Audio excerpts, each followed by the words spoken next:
মই হ'লোঁ ছোৱালী বাপেক।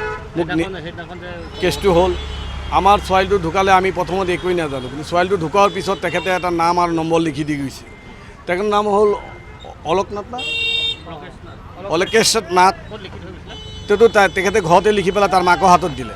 মাকে যেতিয়া গম পালে যে ছোৱালীজনী মানে পানীত পৰি পেলাই ঢুকাই গ'ল, মাকে চিভিলত গৈ পেলাই চালে যে মাকে তাতেই হেৰি হৈ গ'ল, বেহুচ হৈ গ'ল। মাকে একোৱে কৰিব নাই, অজ্ঞান হৈ গ'ল। মাকক লৈ পেলাই আমি ঘৰত আনিলোঁ। ঘৰত আনি পেলাই আমি ন্যায় তাত আমাক বিচাৰ লাগে বুলি আমি ক'লোঁ। ন্যায়তে বিচাৰ দিম বুলি ক'লে। আমি ক'লোঁ যে ছোৱালীজনীক পষ্টমৰ্টম কৰিব লাগে, একোৱেই নাই ছোৱালীজনী। যেতিয়া আমি তেখেতক পষ্টমৰ্টম কৰাই পেলাই ঘৰত আনিলোঁ, দেহাৰ সংস্কাৰ কৰিলোঁ। কৰাৰ পিছত তেখেতে মাৰ হোচ আহিলে। হোচ অহাৰ পিছত তেখেতে মায়ে আমাক ক'লে যে ছোৱালীজনী যাওঁতে আমাক মোক এইখন তথ্য দি গৈছে। দি পেলাই কৈ গৈছে ছোৱালী যে মা তুমি যেতিয়া আনিব যাবা এই তথ্যখন মোক লৈ পেলাই যাবা। তেখেতে আমি পেলাই চালোঁ, ৰাতি চালোঁ যে তথ্যটোতো তেখেতৰ নাম আছে আৰু মোবাইল নম্বৰটো আছে। মোবাইল নম্বৰ আৰু ছাৰৰ নামটো আছিলে অলকেশ্বৰ নাথ। তেখেতে নম্বৰটো আৰু নামটো দিছে। দি পেলাই আমি থানাটোলৈ আহিলোঁ। থানাতে ছাৰে এজাহাৰ ল'বলৈ বিচৰা নাই যে তোমালোকে 10টা 11টাত আহিবা। তাৰপিছত আমি কিবা কিবি ৰিকুৱেষ্ট কৰি পেলাই তেখেত ছাৰ আহিলে এজাহাৰখন তেখেতৰ তাত দিলোঁ। দিয়াৰ পিছত আমি ঘৰত আহি পেলাই চালোঁ যে ছোৱালী বহুত অত্যাচাৰ কৰিছে, বহুত টৰ্চাৰ কৰিছে এই মাষ্টৰজনে দেহা ঘঁহাই গৈছে, কিবা গালত চিকুটি মাৰে, গালত চুমা খায়, কিবা কিবি কৰি আছে। ৰাইজ আপোনালোকক মই এইটো অনুৰোধ কৰিছোঁ যে মোৰ ছোৱালীজনী যাতে ন্যায় লাগে, ন্যায় বিচাৰি আছোঁ আমি আজি এইখন চৰকাৰ থাকোঁতে ইমান মানে হেৰিত কিয় পৰিম? এইখন চৰকাৰ সকলো ৰাইজক ন্যায় দিছে, আমাক চব দিছে, আমি চব পাইছোঁ। আমি হিমন্ত শৰ্মা বিশ্ব শৰ্মাক কৈ আছোঁ, আজি অনুৰোধকৈ কৈ আছোঁ ছাৰ আপুনি আমাক ন্যায় দিয়ক, ন্যায় বিচাৰি আহিছোঁ আপোনাৰ ওচৰত। আমি যে আপুনি সঁচা মাষ্টৰজনে এতিয়াতো অস্বীকাৰ কৰি স্কুলৰ মাষ্টৰ অস্বীকাৰ কৰি আছে।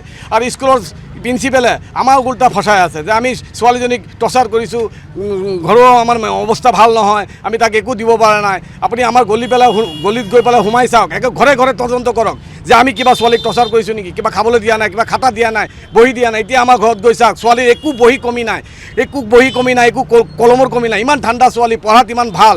জিতেন চৌকাৰ স্কুলৰ পৰা পাছ কৰি গৈছে। জিতেন চৌকাৰ স্কুলত আপুনি গৈ এবাৰ খবৰ লৈ আহক যে আমাৰ ছোৱালী কেনেকুৱা আছিলে। জিতেন চৌকা আপোনাৰ একদম শিশু ক্লাছৰ পৰা আহি ক্লাছ 5লৈকে পঢ়িলে। 5ৰ পৰা পাছ কৰি পেলাই সি গভৰ্ণমেণ্ট গাৰ্লছত গ'ল। আমি তেতিয়া গভৰ্ণমেণ্ট গাৰ্লছত কিয় দিলোঁ? যে আমাৰ ছোৱালীটো যাতে এটা সুৰক্ষা থাকে। এই গাৰ্লছ স্কুলত গৈ দি পেলাই যদি আমাৰ ছোৱালীজনী তাত সুৰক্ষা নাই, তে আমি ক'ত ন্যায় বিচাৰিম? ছোৱালীজনীক নিৰ্যাতন চলাই আহিছিলে।